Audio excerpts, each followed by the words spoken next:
Even after the resumption of the economic activities in Bangladesh, the country's troubles are far from over. The overall growth rate, which was already struggling before the outbreak of the virus and was further battered by it, is not witnessing any signs of recovery.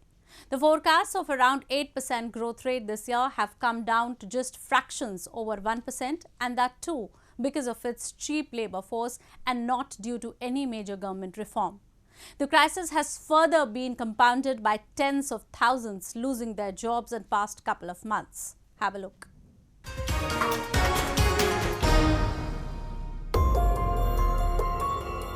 Demonstrations against the government is a recurring picture in Bangladesh these days. Factory workers, labourers and employees from almost every industry who were affected due to the lockdown are asking for the salaries they were not paid. The workers of Bangladesh's largest and reputed garment industry have suffered a double whammy. While most of them were not paid a penny during the closure of factories, others have been laid off citing losses. They are now carrying out protests against the government, demanding the payment and jobs. Carrying banners and shouting slogans, a number of them gathered in front of the Labour Ministry with former employees of the Windy Group, one of the largest garment industry group in the country, calling for a token hunger strike. The Windy Group, which supplies international clothing brands such as Zara, H&M and Primark with products, laid off 3,000 staffs from their factories recently. Windy Group took the decision to retrench these 3,000 workers of this group.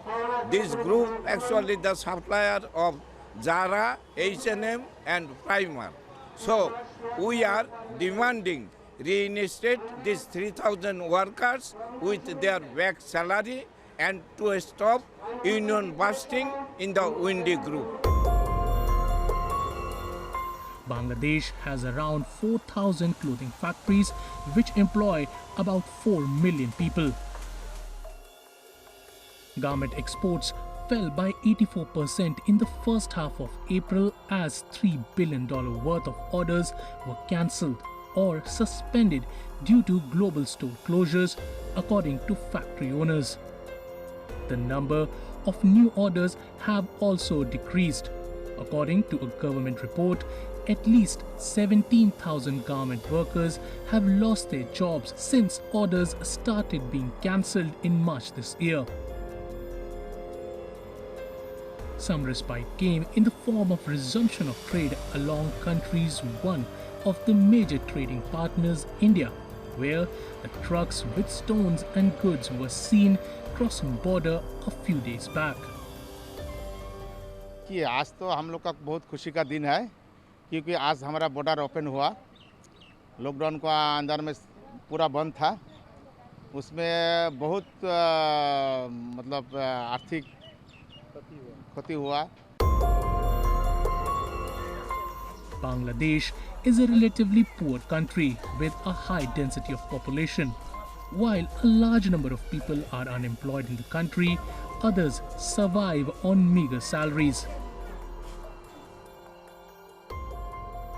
According to a study, more than 100 million people in Bangladesh are at a high risk of economic and health vulnerabilities.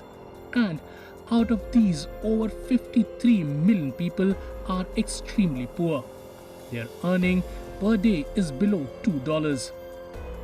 According to the South Asian Network of Economic Modeling, Bangladesh's poverty rate may double to 40.9% from that prior to the onset of the pandemic.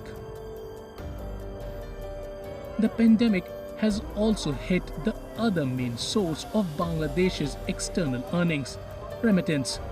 In March, they dropped by 12% and in April by 25%. Estimates suggest that over 1.4 million migrant workers have either returned or are on their way back home due to job losses.